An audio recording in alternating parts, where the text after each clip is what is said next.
makasi ya kozala obuso ya baitandola bino na bomesano penza e salaka esengo makasi ya kozala liboso ya baitandola bino esengo makasi ya komona pe bankomana bino ndenge nini koyebisa biso ndenge nini musala ezokende malamu kasi tobundaka biso nyonso kaka mpona bolamu ya ekolo Congo bokolimisa mwa moke mwa kosukosu ezali lelo yo tokobeta lisolo ya insécurité ou ezalaka na kati ya Kinshasa et o ezaka mingi na kati ya Congo pour tokobeta kondisolo ya Congo mobimba et na bandi no l'insécurité o ezala na kati ya Kinshasa eza cause na bato moko o baza senango bayebani baba te biso tokola toyeba kokata bato na machette kasi toyeba bakata kande nyama na machette bakata kanzete na machette kasi lelo yo Kabila kotikela biso héritage na mitu ya bana na biso na esika kotela bango mayele ndenge nini ya kokela biloko oyo ba mindele basalaka kasi atikelaki biso to bana na biso ba héritage ya kokata bandeko na bango maboko na makolo po akozwa telefone moko ya tina te ya pamba te kasi lelo tozokoba pona ko signaler na général Kasongo Silvano Kasongo et aza bongo mokambi ya la police ya Ngomba Kinshasa to koyebisa ye a sala musala na ngongo to koloba ameka kozala litoi pena ndeko Tony Mwaba soki Tony Mwaba ningisi ya ye makambo pona makambo etali na tina etali ba résultat examen d'état félicitations na Tony Mwaba na musalo sali penza na likanisi malamu ya kobimisa ndambo atako bato bazolo bezo bangisa kasi pona ko batela milimo bato ebele il faut ezala bongo to pesi félicitations koyebisa na Silvano Kasongo po ete ameka kofongola miso na bana nyonso bakotambola na ba diplôme na bakotambola na ba poudre na mituto na ba poche na bango ayeba ete baza bango nyonso te bato bazwi diplôme kasi bakulune ebele babombani wana polobi ezalaki nde feti na bango bakataki bayibaki na ba poudre na maboko na ba poudre na mitu kasi bayibi na machette na maboko wana ezosala ezotinda biso toyebisa na Silvano Kasongo meka ko renforcer la police atambola ndenge baseraki bango tuwa liboso kosala tapage te kokima bambango te mama na mama bomba mwana na ye na ndako na ye pamba te toza na eleko moko mabe ezobunda na bolamu eza kaka oyo tozomona te sur plan spirituel eloko ya makasi basi basali kasi lokola nkolo aza na contrôle ya Congo ezosalama te tozokamwa mipepe ya makasi ye bana mike ya 12 ans 13 ans nde bakomo simba ba machette kilo makasi ya kokata moto azo capacité eza c'est vrai héritage ya Kabila kasi ba associé yango na ba esprit pona kozangisa kimia na kati ya mboka kozangisa lolenge nini ba congolais bakoki kobika Kongo na biso za soki elingi soki etie pa liboso tomonaka bayaka ebele pona kobundisa posa ya bato nyonso biso tozaka baumbu kaka ya bato biso tosalelaka kaka bato atako misolo to bozwi oyo biso tozaka nango kasi bango balingaka tozala kaka na sima ya bato yango na makambo etali insécurité wana tobeli bongo ndeko Silvano Kasongo ameka pe kotia liso na ye na makambo etali examen d'état oyo e kasi tokopesa ye lisusu mayele to kopesa ye lisusu makasi po etameka kobunda bitumba oyo esi elamuki bitumba oyo to kuluna oyo ezobundama na ba quartier nyonso na mbala moko eza ba politiciens oyo basi ba mesala koboma Congo bakoti makambo yango soki bosali mosala ya bolukiluki bokoyeba banani baza na sima na se nango bokoyeba et bazosala ngo na tina nini na tina kozangisa kimia lokola ntantino Motisekedi a remplir biloko oyo yalakaki na bai na bato kasi toluka eloko moko ya kozangisa ye eloko akoloba na miso ya bato pamba tenga na lobaka mokolo ntantino Motisekedi akoloba ekozala lokola baba lobi biloko oyo asali na 3 ans et demi Kabila atazaki na bosenga ya kotonga Kongo alinga kokosala ngo te fozala kaka congolais et na yango na miso na ngato koloba na nga pasi na nga lelo kozala makasi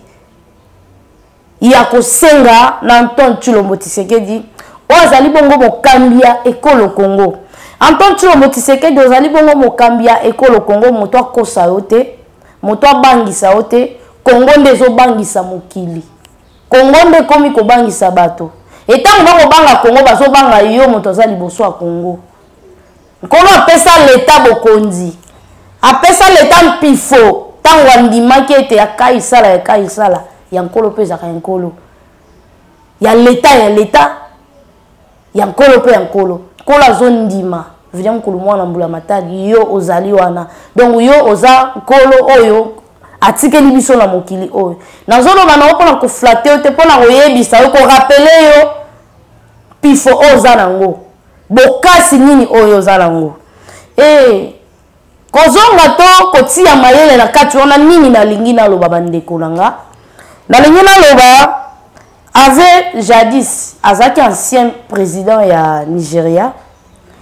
batindie na Ban Ki-moon azaki ancien lisusu secrétaire général ya MONUSCO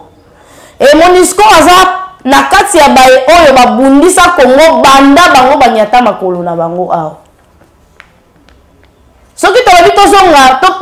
tolekisa ngonga na kosala to na kotanga bilan zéro ya MONUSCO asala na Congo kasi azwaka mbongo ebele ezotinda biso ya kopusa mayele lisusu makasi na balingaka kosala nzela po ete M23 aleka likolo nango na ngina loba koyebisa Antoine Tshilombo Tshisekedi mutu abangisa ote Congo yo mutu ogere yango po yo solola na banani ezosenga kaka fo Ban Ki-moon atindelo mutu te aza eloko te azalaki akoki osilisa insécurité te eza mikolo ebele ta otolongwa tolingaka po yambaka bato bien mais osalaka obiso base nde Congo bando longwa na UDPS na minute oza combattant UDPS to koma combattant ba congolais donc za soldat na biso za soldat du peuple nga na baptisé yo poso bunda bitumba ya ba congolais obiso to koka oya na place wana te kasi yo te zolo pona kubunda e biso ba soldat na oto na sima na oto zo senga yo soki olingi kimia soki olingi kimia oyo zo luka wana eumela to kota na kati ya este kosololaka te ata mokolo moko na barebele ndeko Ban Ki-moon azolakisa biso azorapele biso ete crise eza entre biso na M23 aza nani na Congo M23 de 1 baza barwandais mingi baza barwandais mpona bakor ya 2009 to 2012 ezolakisa biso ndenge nini bapesaka bango nanu pifo ya kokoma bakongolais M23 akoma congolais bamisusu bakota na armée bamisusu basiyonaka na ba 9 frontières na biso mpona kotala barichesse oyo tozalaka na bango surtout na basite minier bango bazalaki mingi kotourne place wana oyoka baviole bayibi ezalaki soki bayibi baviole wana ezalaki soki moto aleki place oyo bango basalaka opération na bango nde babandaki koboma koviole elelo Ban Ki-moon ntango azotinda avec jadis mpona koyebisa biso ete aza na bosenga avec jadis azala lokola médiateur entre biso na M23 e biso deja tolongwaki chapitre wana tolobaki soki ifo ya kosala guerre na Rwanda ntango Ban Ki-moon azotinda avec jadis aya kosala médiateur ayebi te ke il faut solola na Kagame mpo Kagame alongola baministre na ye na Congo po eza jeu ya communauté internationale mais joua ebundamaka to esalamaka na Kagame nde mutu apesaka bango aval Christophe Lutundula azalaki liboso ya Nations Unies mpona kolakisa bango toza menacé na barwandais toza agressé na barwandais eyaki na bilembo ozalaki kolakisa ete Kagame nde azalaki Antoine Tshilombo Tshisekedi ntango ayebisi Kagame soki alingi guerre tokokende na guerre soki alingi kimia tokokende na kimia batindaki président bangolais abenga Antoine Tshilombo Tshisekedi po ete bayokana bazongisa bolingo to bondeko oyo bazalaka nango ni bandeli pamba te ne bandela Antoine Tshilombo Tshisekedi azalaki na bosenga kosala binemi ebele te kasi azalaki na bosenga kosala kibondeko na baafricain nyonso mpona ete biso mpe tokóma lokola Union européenne bango bazalaka na mbongo moko biso toaka na mbongo te moto alingaka sala mbongo moko Kadhafi babomaki balingaki te Afrique esangana Antoine Tshilombo Tshisekedi ayaki na likanisi wana ya koflate mutu te kasi ya koyilakisa bango ete soki totie bolingo nde tokotombola Afrique kasi yambo Afrique etombwama ezalaka nanu Congo ifo etombwama ye abandi ake na nzela wana Congo etombwama alobi ete nesika ya kokanga bamire po ete Kagame atindaka M23 te bayokana na bamboka oyo eza penepene tosala banzela po ete bango soki po Rwanda bazalaka na eloko te kolta bango bakumisa kango baza liboso ya Afrique mobimba po bayiba kango epa na biso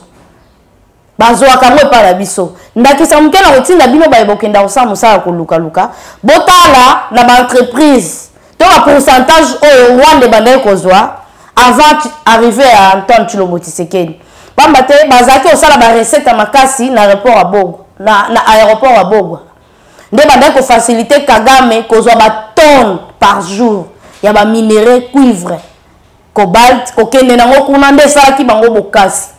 et lelo koboto la bango aéroport ekomi na contrôle à Kinshasa bazo perdre déjà 50%. Bazaka nango 100% mais 50% c'est longwe moins de 5 ans. Oh Antoine Tshilombo Tshisekedi asali. Et bande bolanga ba avancer nyonso to sali biso moko ça pour la communauté internationale pour toza abandonner. Tozu embargo moko ya bitumba o biso to provocater to boma batute pe to boma batute. Biso nde ba boma biso ba viola biso. Mais bazo kumela biso minduki po ete to bunda kasi bazo tinda biso to yokana na bayeba yaka ko yiba biso. Wana eza po elakisi biso toza bizengi toza banani pa liboso na bango tozokende lisusu na 2012 accord Kabila salaki wana kaka na likanisi ya kopesa nzela ya ba Rwanda bakota awa biso peto kota bon soit disant basoda ya Kabila bazaki soit disant basoda congolais bakota na Rwanda soit disant ya miyibi ya Rwanda bakota pe na Congo ezaki le 12 mai 2012 basangalangi na Rubavu ndesi kama bagenda kozwa penza mikano ete basoda nyonso otomonaka ba violaka bato o babomaka biso Kabila ndandima bakota na eliko wana elelo toza menacé toyebi nanu te nani aza nani po bazalaki na mpifo ya kokota pe kobima po ezalaki signé appuye pe na Kabila elelo yo nyonso oyo nazozongisa ngo mpona biso tobosalaka mingi tobosalaka makasi yango tozoyebisa Antoine Tshilombo Tshisekedi eloko eza te yo nde baobanga Kongo nde ezobangisa kala Kongo tobandaki kobanga kasi lelo oyo biso nde tozobangisa soki tobangisa te secrétaire oyo ya nation pardon ya États-Unis awute koya secrétaire d'état na bango alongoli makolone ayaka otala Kabila te pourquoi ayokotala Tshisekedi bobo continue sur le bagaille te utaki pa na bango soki pe ya Kabila utaki pa na bango fallait pas yokotala Kabila po bango to pesa bokonzi wana ka boni ayokotala Antoine Tshilombo Tshisekedi Congo comme bangisa ba grande puissance pour anini ba komo welela ngo lelo Russie bimi liboso mokili mobimba po azoluka muta makasi ya robeta bimite mais atindaki moto na aya kopesa ba africain mbote pona kolamusa bango ete ngonga na bino koki po ete botombola Afrique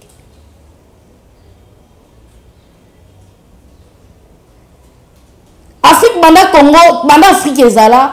bazwaka ba décision sur yango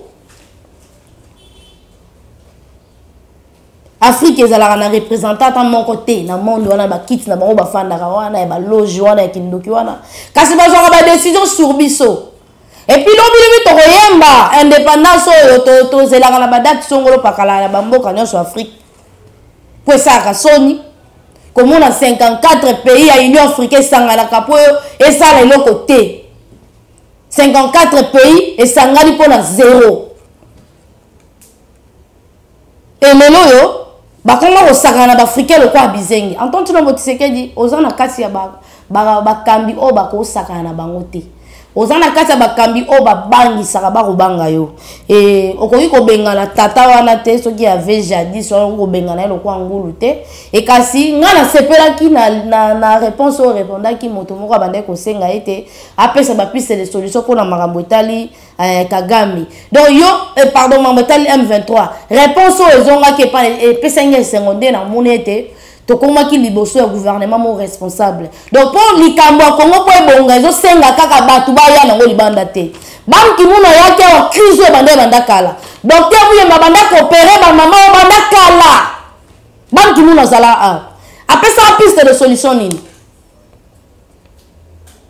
Et puis ba négociation na bango ba négocier na ba M23 et puis ça dit ce résultat nini. Yango esala et si ça bokasi ya armée na biso ko kosela ba mapinga na biso makambo te ba yebe eloko te baza makasi te o toza na bilombe ya makasi ezosenga kaka nettoyage. Antoine Tshilombo Tshisekedi kende kolandela na bakor oyo ya 2012 oyo bapesaki ordre na basoda ya Rwanda bakota awa e biso nyonso toyebi tozaka menace na barwandais etango bakotaki bakende koplace bango wapi e mingi babande kotala na 9 pays limitrophes ba 9 frontières wana oyo ezosala bokasi ya Congo pamba te 9 pays na ba frontière wana nyonso ndezaka bokasi ya Congo ndesika richesse ezaka ndesika nyonso penza pumo ya Congo ezalaka elelo yo soki ndeko moko atindi avait jadis pour na roya oseka ba congolais ngana okamwa et puis naza sur na yo nayebi ko yoksa biso sonité nayebi ko za sima ya M23 te nayebi ke yo kende ko senga ba M23 eloko te po ba M23 il faut nde ba abandonner baya ba misusu bakota boloko o baza ba mike bakotsa bango kela c'est pas maté ba uti ko recruter lisusu ba la mike ba réfugiés o bazaki na Burundi na Uganda bazwi bana wana bazokosa bango boya place boye iso sala passe to umeli na bangonga to umeli na ba mikolo oyo ya passe boye mingi kasi lelo yo hémorragie kati ndambu bamba te kimia ikoti ba photo na biso oyo bande ko uta na ba Ruzizi na ba Bukavu bande ko sa biso passe komona sabotage ko kata baninga ko kata makolo ko kata sex donc bande ça la passe lelo yo est diminué parce que président de la République Antoine Tshilombo Tshisekedi oza ko kamba ikolo Congo le biete po ete yo pozo kimia fo kimia na SCOTA biso ba congolais tozo senga po ete kimia na SCOTA traiter likambu oyo na ba congolais bango moko et puis armée eza ngo likambu mbango te hamso wala baka mama ange ngolo baka bongo armée bakendaka na mbango te toyebi ke armée bakendaka na mbango te kasi ba congolais bazali o bazana bosenga osala musano na ndenge sengeli pamba te liboso bazaka abandonné po tina na bango ezalaki te tina na bango kozala boni soki Kabila si asalaki ba corps ya basoda ya Rwanda bakota na bango ndenge balingi bakosala pe musala directement et puis osala ye kondima lisusu service ya sécurité ya Rwanda esiyonaka na ba pays limitrophes nyonso kuna chaque mutu tolalaka ba service sécurité ya Rwanda nde mutu ezosala bokengi ya ekolo Congo elelo yo tangu Bam Kimuna zotinda mutu pona koya koseka biso atinda avec po azangi musala kosala asi asala misala ebela azaka déjà président de la République na mboka na bango na Nigeria kuna tozoluka bato ya misala toyoka bakongolais basala misala oyo ya biso moko bakongolais et tozwi baede bato ebele ezalaki lokwa batrahison soki ozwi ede moto akoti na kati kuna akomisi yango cope lokola Congo awa eza lokola paradis soko koti mutu wa mutu akokobima lisusu te azomona ye awa ye fo azongola mifuku ya nini so ya or te eza ya mbongo e bakongole place mbongo eutaka awa tozalaka na accès ya courant te ya mai te tala bangongo ebele ya nzela kutu koloba te kaka bamikolo mibale awa Antoine Tshilombo Tshisekedi auti koinaugure usine mosusu ya mai oyo ekomata mibale po Congo to Kisasa mobima ezo dépendre kaka na régie des eaux ya nini ya njili na bamboka na ebite so basuka boni pamba te kuna pe mai eza pasi tozana ba mai ebele e mboka mo tozana ba biloko ebele tozwa bato bakonza na négligence nyonso e lelo yo na esika Antoine Tshilombo Tshisekedi abebisa kasi azobongisa azosala azokela na babiloko ezalaka te ezobota motema mabe na bayebaza na bosenga bapona bango na ba 2023 bakomo yokana na bakuluna na bato bafingaka na facilité pona ko décourager moto o aye pona ko sunga ba congolais yango Antoine Tshilombo Tshisekedi likambo ba congolais biso nazo ko insister tozana biso d'accord na kosolola na ba M23 te ba na droit ya ko libérer territoire na ba territoire na biso et na limite république ndeke nda ko signer ba corps wana po eloko so eza na mibeko likonzi eleki na parlement bavote yango nde malamu kasi so ezalaki cop ya Kabila na ministre des affaires étrangères Kabila na cop na ministre na soki ya nani eza makambo ya bango tali ba individu c'est que ça so ya ba congolais te po likambo ya ndako monene ya lobeli ya balobeli to ya bakeli mibeko oyo ya Congo eza parler du peuple soki bakor wana eleka kuna te wana toyebi yango te eza biloko ya molili nakomata Stéphane Barama yende alobaka wana ekomi matiti mabe tokoki kokanga ngo penza to tchango to zikisa ngo na moto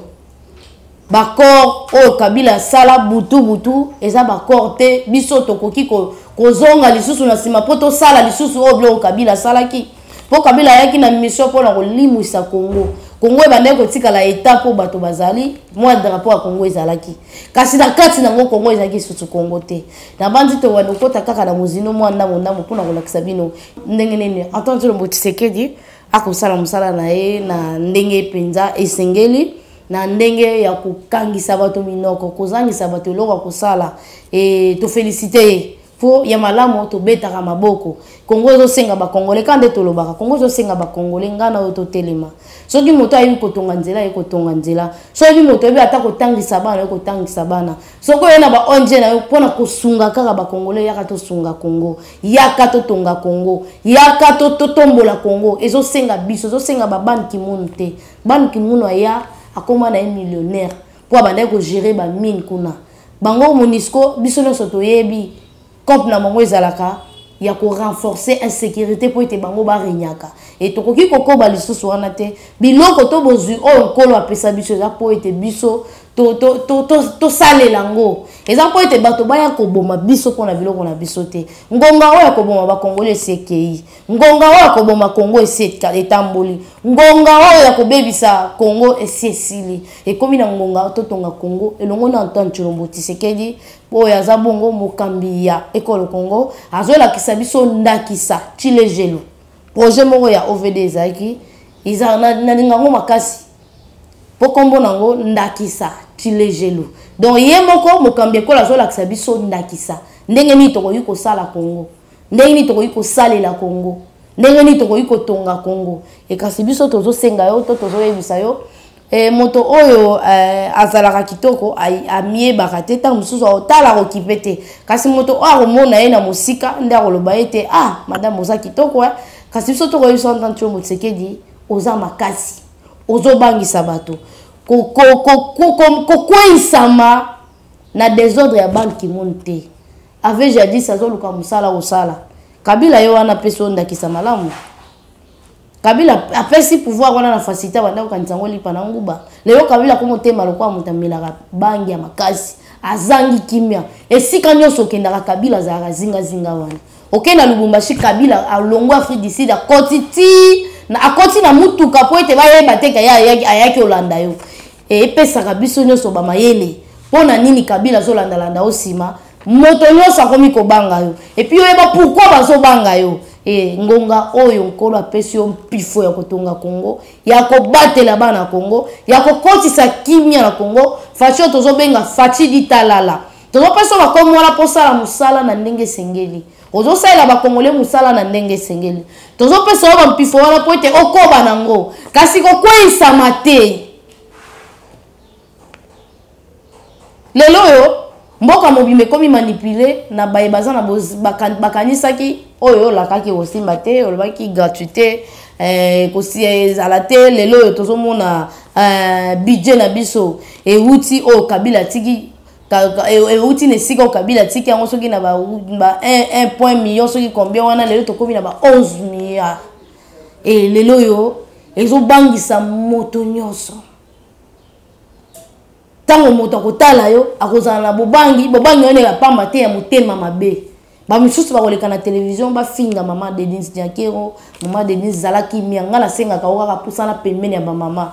ozana mayele oyo koki kosunga mama oyo koki kosala mama te abanda kosenga po dépendre pa ya moto moko songolo pakala na sepelaka na mayele mama Denise za pona koflater te mais mabeka na mona ngayo ozaka musika makasi ya ba mama na ebite ngala mone na oka na télévision ba mama ebele ba mama oyo ya ba mama veuve bazana bosenga no makasi ba mama mingi ya ve bazana bosenga no makasi pamba te mayele oyo to mateya o pesela rango musika na télévision ba nyonso bazaka na makasi ya kolanda télévision te et puis na système o basi batikela biso awa ya délestage partout mais biso to tindaka courant na bamboka misusu et kozala pena moi pasi mon koko so mama moko boye azaka na kisenso alanda mama Denise Nyakero apesa ki toli moko boye pamba te nga lingaka toli opesaka toli on epesaka biso ba mama posa ya ko dépendre kake pa batu te epesaka biso posa ya kozala leader na bandenge na yo kozala leader ezaka fo comme ministre te kozala leader ezaka fo comme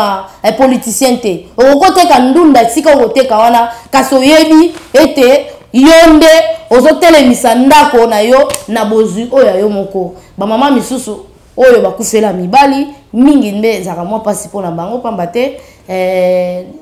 mabe ya lelo ekoma ata na misala po sala musala penza malamu po za la peut considérer azoyo pe engagé il faut tant mususu le kanana makango no ata ko tia po na libela te kasa bimana yo na sima nango apesi yo musala e kasi lelo yo ba mama bele baza victime nango surtout ba mama bakufeli mibali mingi peso okedo sala musala te kasi po ali ayibika fois ke nekoleka pa moto moko songolo pakala makaniso saka nango eza kitoko eza malamu ngana ngina kota penza na kati ya socialité pa mateto bano poussa e ba mama na eloko ni to ko sala ba mama ba congolais et social to za nango penza ebele tondi na mutu ngonga kaka tona mikolo o ezoya nde penza to fanda po ete to yebisa na leta na biso akoki ko sala nini biso Kongo to koki ka kobika libanda te biso Kongo to koki kobikisa nde bato libanda pamba te tozana nyonso o ezalaka bato baliaka to na makema to na bitabe to na masangu tozana na semul tozana nyonso tozana mbisi to na mafuta to ko sala mafuta huile eloko nini ezo sala ete biloko na biso ewuta kalibanda biso to yaka kosomba ngo awa kasi wana penza na kozwa mwangonga musika kasi na koti nini ya mama Denise pamba te mama Denise akozala attaquer pona ba bienfait ya Antoine Tshilombo Tshisekedi azali bongo molonga ni na ye bakolinga ba décourager bango na misala o baso sala pamba te eza kaka na eleko na bango nde tomoni na 3 ans biloko ebele se salami na kokotanga ngo na émission te soki na bina tanga émission ko sigla biloko ebele kotikala na komata na d ata 3% te biloko ebele otikala na nyonso wana mama Denise zala makasi zala mama oyo azali boso ya ba mama saka ndenge nini ayaka pembeni ya ba mama wana pona kosunga bango kolakisa bango nzela ba mama Kongo basi babebisa mituna bango po ete azwa mbongo il faut ba memaye na palais du peuple bavandisi e banda tongo ti pokwa bapesi 5000 francs soki bapesi 5000 francs na moto oro ka mbongo wana akati 3000 apesi bango 2000 basi ba mesana bongo e Kongo penza non seulement za chantier na makambo etali kotonga na ba sur ma intelligence na biso pe toza pe na moi c'est makasi na moto kolisi mayele na biso te pour soki to kolisi mayele to kosilisa ba politicien miyibi biso nde to pesa bango makasi po to kenda ko tika bango po peso 1500 francs po peso 2000 francs nengwana eza pona ko isa mama Denise Nyakero oza mayele mama Denise Nyakero oza mayele kasi poussa na pembeni ya ba mama soko poussa li pembeni kolobake okoyeba tina Ange Kashila abanda koyebisa yo poussa na pembeni ya ba mama Antoine Tshilombo Tshisekedi azosala ba réalisation moko ya makasi ezoyeba na te po visibilité za moke Kabila tikeli biso be chantier ba ya ba photo hein abanda ozwa pe bato bakanga ba shootaka makasi ba ko télécharger leur moko ya mindele ba bando sala ngo publicité na lukutu acha tate libanga po ete batonga e kasi lelo yo neti Régie des eaux kaka na mandat na ye asala discours ya 100 jours Régie des eaux les akana discours à 100 jours kokisi 50 Régie des eaux sili to kala mingi te yawa elenge sa ezo sila Kikwiti ezo sila ezaki na kati ya discours à 100 jours visibilité ya chef de l'état eza mukie visibilité ya chef de l'état eza mukie misala osala eza ebele tozo senga ba meka kosunga pe tata ekolo pamba te il faut toloba tango toyoka awa ezaka pona koloba kobongisa o ezo simba te po bato bazo yima yima bato basutukaka kaka moi 2 ou 3 minutes o elekaka na RTNC kasi kosala bato pe sengo komona ndenge nini Kongo ezotongama tolobaka kaka boye sa image bakomona ndenge nini ya solo po Kabila sa bebisa bato la mère mende tanga bandaki kosalela Kabila mosala bandaki koloba eloko oyo alobaka vérité ezalaka kaka bonjour nyonso etikala ezalaka molili mpona nini mpo bayebaki deja ndenge nini bango batravaillaka siko ntango etikala bongo nde etikala na mito ya bakongolais donc ntango bazobongola Kongo na mayele na biso mpe ebongwanaka kasi ekobongwana kaka pamba te fo kozala pembeni ya bayo wana kolakisa bango tokoki mpe kozwa bato mosusu kuna mpona kosunga ekolo Kongo balingaki tozala kaka ndenge tozalaka wana mpo ete lobi bango basalaka o basalaka kasi lelo oyo tokomi na eleko oyo Kongo nde elingi kokamba mokili mobimba kasi ekobanda na kokamba Afrique yango na koloba na Tonton Tshisekedi abanga te mpo ye nde azobangisa lelo opposition ekomi petepete nazomona marche te me na ngonga oyo ntango Kabila na nini ne ya suka ntango atikalaki na ina ne 2 ans nde esika bato bakufaka makasi mpo katolike bandaki kotumba bamarshe kobanda dimanche oyo ekomangi na niveau bato bakendaka susu église te likolo ya bamarshe donc ezalaki covid te bato moya kotambola eza te bazangisaka Kabila kimia mpo ete alongwa elelo kimia erenye nano na esika wana kasi totikali na mwa insécurité mpona se awa bato bazolamusa bakuluna bango nde bayebi yango tozosenga na service sécurité ya ekolo Congo emeka kosala mosala nango na ndenge esengeli leta balongaka ye te likolo ezalaka nkolo na se ezalaka leta leta ata bato baza bakisi ndengi mpo balobi ete bana na basi bakoti bakisi bazolimwa bazokota na mire kasi nga ndenge nayebeli leta ezalaka likolo ya nyonso toza na bosenga tokende na baya maponomi na biloko ya boye te chaque jour kuluna ekomi obundama na bacommune nyonso donc eza eleko moko bandeko bamama bapapa en tout cas bosambela makasi mpona bana bobatela mpe bana makasi bozala eveye na bana makasi eza mabe na bolamu nde ozomona budget na biso ebuja te lelo oyo budget komo mata lokola nayebi te ezomata lokola mayebo ndenge ebotaka lokola ndunda ndenge ebotaka mai nde ezomata ekomi chaque fin ya mois na suka sanza ko mbongo emati na suka sanza mbongo emati ezomata na makoki nini na bokasi nini Antoine Tshilombo Tshisekedi oza mobali oza ilombe kobanga te mutabangisa ote M23 baza bapaya bango nde fo bakota boloko to baya kosenga bolimbisi batika minduki bazonga na bamboka na bango biso tokoki koya kosolola na miyibi te yo so mona na ndako na moyibi akoteli yo na ndako ole oluka la police abenga na bango kasi yo zoluka osolola na bango bandoka bola biloko ya ndako toyebisa baba ndo yebisa ote tokoma mwana na yo bakoma bana na yo ya ndako wana po bango basenga ka bakota na armée bango basenga bakota na gouvernement yango ezaki mwa eloko moke ya koyebisa Antoine Tshilombo Tshisekedi to koyebisa na bandeko na biso o bakolanda biso Kongo ezobangisa e natondi matondo mingi na bino nyonso bozwaki libaku malamu ya kolanda ngai matondo mingi na Raja Kula Moto Ntikulu matondo mingi na Dudu Matundu depuis Paris na Ben depuis Paris e na bino nyonso bozwi libaku malamu ya kolanda ngai Jansi Kibala wazabongo na sima caméra et bon séjour na Stéphane Balamwangi na Lubumbashi et pas Wapozali en tout cas pour être tokutana mbala sima. Affaire patrouille financière avec UGF, affaire contrôle classique avec le ministre d'État en charge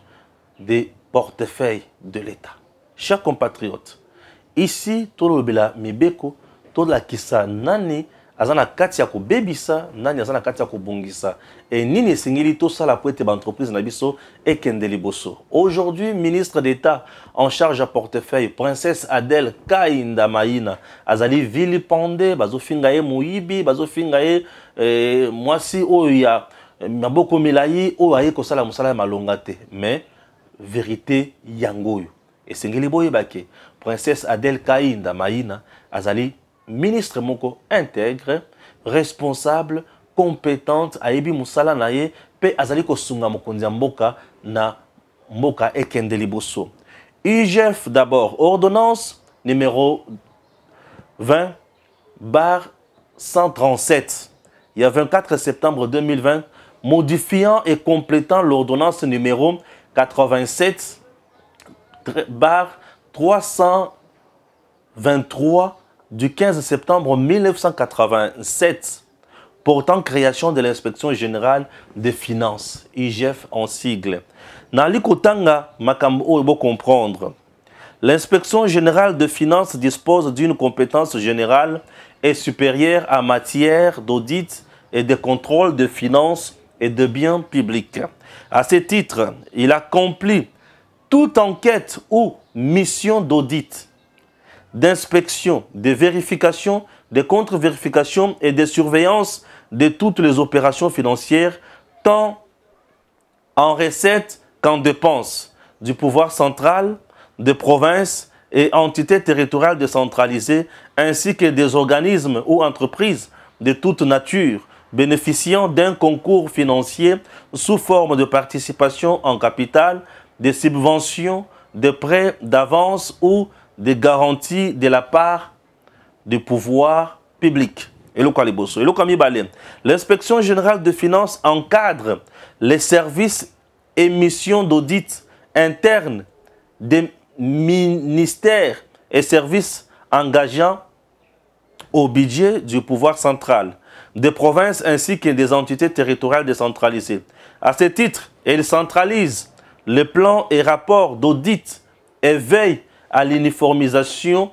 des méthodes de travail. Les interventions de l'inspection générale de finances tiennent toute enquête, contrôle, audit, vérification ou contre-vérification en état, à l'exception des missions du Parlement et de la Cour des comptes. Dans l'exécution de leurs missions, les inspecteurs de finances ne peuvent s'immiscer dans la direction ou la gestion des services contrôlés. À notre grande surprise, l'IGF aujourd'hui a une entreprise. Document nyonso avant ebima, IGF a contrôlé, c'est tout à fait normal.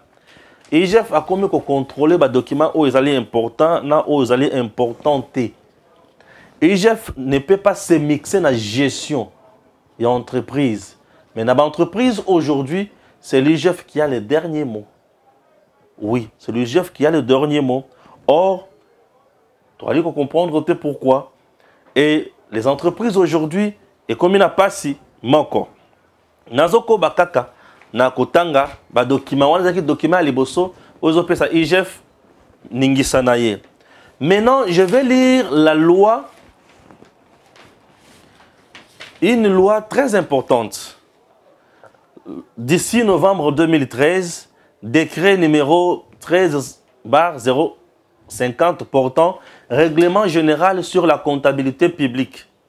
15 décembre 2013. Je vais lire l'article 140. Le contrôle administratif exercé par l'inspection générale des finances porte sur les actes de gestion accomplis par les ordonnateurs et les comptables publics. Il peut être sur pièce ou sur place, a priori, concomitant ou a posteriori. L'article 140 dit « Les contrôles administratifs exercés par l'inspection générale des finances portent sur les actes de gestion accomplis par les ordonnateurs et les comptables publics. » IGF a ce qu'on contrôler. Très important. Dans les actes, ils ont déjà accompli. Et non, les actes, il faut accomplir. Ils ont déjà accompli. Ils ont contrôler. Mais il peut être sur pièce ou sur place. C'est-à-dire qu'il y a un document, c'est que sur place, il faut photo pour combien de temps. Très important. Chers compatriotes, wana to outil kotanga ba compétence na ba attribution oyo et ça l'UGF. Pourquoi UGF tient à tout prix ko vanda kaka na ba entreprise? UGF balingi ba vanda kaka na ba entreprise pour bazo sala ba contrôle à peu près na 3 niveaux. Ma matali ba salaire ya ba agent, ma matali paiement à chaque entreprise en termes de impôt, fiscalité. Na DGRA de ton DGI. Entreprise ali ko futa, ba kota les sous makamuso ba contrôle avant misolo ebima et consort. Mais UGF tout ce qu'elle fait na kati ya ba entreprise na biso lelo ezali nini. UGF a commis ko vendre la mingi kaka na matali paiement ya impôt. C'est-à-dire, entreprise à produire, à foutu impôt naïe. Et tant que entreprise a produire, peut à foutu impôt naïe. Et zola qui sa que UGF et Sengeli a 5% na musala wana. Et c'est en termes de millions. Oyo UGF faisant la katia kozwa. Et misolo wana tango ezozwama et que na UGF aujourd'hui a comme on dirait banque moko ya kosakana yangote. Mais solane qui na IGF a kozwa na ye a kosala oyo so alingi aza libre. Dans le but a kosala oyo so alingi aza libre. Ba kabolande ba prime ba za libre, ba kabolande ba lingi. Raison pour laquelle aujourd'hui Moto Azo travaille dans l'inspection générale des finances, il a beaucoup d'argent. Et cet argent est bon aux autres et pas à l'État. Un autre point, l'IGF ne regarde pas les investissements à l'entreprise. IGF faisant un niveau à côté de l'entreprise à foutre pas qu'on aille ok. Entreprise à foutre l'argent ok, c'est tout. IGF ne regarde pas rentabilité entreprise pour investissement entreprise. Et ce qui est un danger pour l'entreprise. Raison pour laquelle ministre et portefeuille à lobby bruit. Il peut na pouvoir na pouvoir ya contrôler l'entreprise. Ministre à portefeuille. Chers compatriotes, ministre à portefeuille a pouvoir contrôler l'entreprise. Mais yoka, ordonnance, projet à ordonnance numéro 21 du 21 2021 fixant les attributions des ministres. Et ministre à portefeuille a peine à attribution naïe. Boyoka ba attribution ya ministre à portefeuille. Ezalaka ebelete. Ministère du portefeuille, attribution à Ezaboy. Création et transformation des entreprises publiques. Création et transformation des entreprises publiques. Administration, gestion et rentabilisation du portefeuille de l'État. Rentabilisation du portefeuille de l'État. Acquisition et gestion de participation de l'État dans les entreprises d'économie mixte. Gestion de mandataires publics dans les entreprises du portefeuille de l'État, entreprises publiques transformées en sociétés commerciales et sociétés d'économie mixte. Contrôle, boyo kasikoyo, contrôle à travers les audits externes de la gestion des entreprises du portefeuille de l'État, en collaboration avec le ministère ayant le finance dans ses attributions. Est-ce que vous comprenez?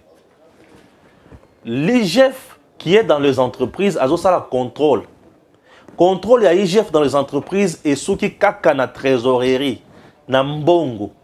Mbongo wana oyo ekoti. Bato ba futami eloko ya liboso bo futa impôt eloko ya mibale et avant ce que bo futa pe bato oyo bazo za partenariat na bino. IGF faut atala ayeba ke est-ce que bato wana pe bazo futa ba impôt to ba futa te wana ezopesa pe lourdeur na musala et contrôle ya ke misolo wana ezobima ndenge nini ezokota ndenge ezobima ndenge nini. L'IGF na niveau wana azotala likambo etali rentabilité entreprise te, azotala likambo etali efficacité entreprise te, po ya azokaka na niveau ya trésorerie. Mais l'audit externe, puisque en termes ya audit, ministère asalaka eloko tobengi audit externe, l'entreprise elle-même asalaka audit interne. L'audit externe ya ministre ya portefeuille lokola ye azali na charge ya ba entreprise na maboko na ye, oyo esengeli ezala ba canard boité te, oyo esengeli asala musala amema ba entreprise wana etombwa mapo ebanda ko produire misolo ebele oyo l'état za na bosenga na yango, puisque vous devez retenir que le portefeuille ezali ensemble ya ba entreprise oyo l'état a créé pour asala pe misolo. Alors l'audit externe oyo ya ministère ezovanda kaka na makambo etali trésorerie te. L'audit externe ya ministère evandaka na makambo ebele niveau ya baja personnel, ezovandaka na administration entreprise, et contrôlaka finance entreprise, et contrôlaka objectif entreprise, et contrôlaka vision na ba capacité managériale ya bato bali ko contrôler entreprise. Ce qui bali ko zala à la hauteur te, à ce moment-là à ko sanctionner bango na lolengi ya kolongola bango. Ce qui bazali à la hauteur ya ko sala musala na bango bakoki ko promouvoir bango bakeli bosso. Le ministère ya portefeuille avait initié depuis le mois d'avril et le Kotobengi audit externe. Et cet audit externe est salemité kino lelo po na nini. Pour présence ya IGF na entreprise ezali kozala supérieur. Soko IGF azali l'entreprise, moyen ministère ya kosala audit externe ezate. Alors, ministre portefeuille a commis mukanda et pas ya président de la République. Oyo muto a signé ordonnance, puisque si vous regardez bien l'ordonnance au EPC IGF ma compétence, na au EPC ministre ma compétence, on dirait que ils vont s'opposer. Mais c'est question qu'il y a mettre en place autobégi l'organique pour nous départager bango malam. Et l'organique souvent est où takana gouvernement, mingi mingi na ba conseil des ministres. Raison pour laquelle aujourd'hui ministre à portefeuille a commis mukanda et pas il y a président de la République. Et mukanda wana e kozala débattu na conseil des ministres. Alingeti avandi ministre à portefeuille avandi ba pesi bangonyo so makanisi. Pourquoi et ministre à portefeuille azali na kati ya koluka nini concrètement? Ministre à portefeuille azali na kati ya koluka koyiba na ba entreprise te. Azali na kati ya koluka ko placer à la tête ya ba entreprise batunaye te. Azana katia koluka ko détourner misoloté pour comme soki député national té. Ministre à portefeuille Adel Kainda Maïna a sali 21 ans à niveau de l'Assemblée nationale. Banda Assemblée nationale ya Congo et banda il y a kaka député national. C'est-à-dire qu'il y a une expérience en même temps na lolenge ya malam. Oh maman oh Assemblée la kamakase aligné ko yiba misolo ya l'état té. Assemblée la kamakasi po azana posa makambo so etambola lolenge elongo bani. Alors audit externe oyo ya ministère ya portefeuille et kozala mené par le conseil supérieur ya portefeuille. Bango a l'air tout temps bako sala audit wana bako zo ba résultat oyo ko permettre bango baye bako évaluer capacité ya entreprise. Et tant bako mona capacité ya entreprise bango a l'air tour bako ki kuluka makambo itali ba marché. Est-ce que entreprise oyo to tika yango kaka boye to lukela yango ba partenaire mususu. Entreprise oyo capitaux nango to komisa yango et comme entreprise mixte to ezala kaka entreprise oyo l'état a na monopole ya makambo nyonso. Chers compatriotes, voilà makambo oyo ministère ya portefeuille za na kati ya koluka. Et audit oyo ya ministère ya portefeuille za na kati ya kosala. Finalité na yango ezali entreprise de kolunga canard boité et commis entreprise performante. Et cette entreprise performante est la capacité à engager batu. Et tant que engager batu belé salaire qui kokuma paye malonga et à ce moment-là net koloba le peuple d'abord. Bref, princesse Adel Kainda Maïna n'est pas là pour na koluka koyiba misolo na kati ya entreprise ni moins mettre ombrage na patrouille financière. Mais dis-moi, et là, tu as dit que le caractère permanent à IGF est un acte à conduire le service à l'État pour y la paix moussala. Puisque audit interne et entreprise paye faut ça là. Audit externe aux autres dans le ministère, il faut payer contrôler et puis IGF a contrôler. Sur ce, on peut toutefois proposer que IGF peut faire 3 mois. Dans 3 mois, il faut contrôler. 45 jours au audit externe, il y a ministère et ça la capé. Et il peut contrôler. Quelques jours après, audit interne peut et contrôler. Comme l'année, et c'est la trimestre. C'est à peu près 4 trimestres. 3. Tel va contrôler le trimestre. Oyo peut contrôler le trimestre. Oyo va contrôler le trimestre.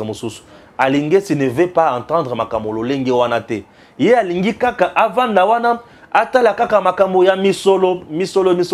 po ye azwa kaka ba pourcentage à 5%. Oyo bato mususu bazana kati ya kozwa te. Mais le reste bango bazo ya pona kozwa pourcentage ya misolo te, mais bazo ya pona kota la capacité. Bref, l'audit externe ya ministère ezo viser makambo etali rentabilité ya entreprise et efficacité entreprise, production entreprise, administration entreprise, entreprise et kendeliboso et ça la makambo o ezali mutuya.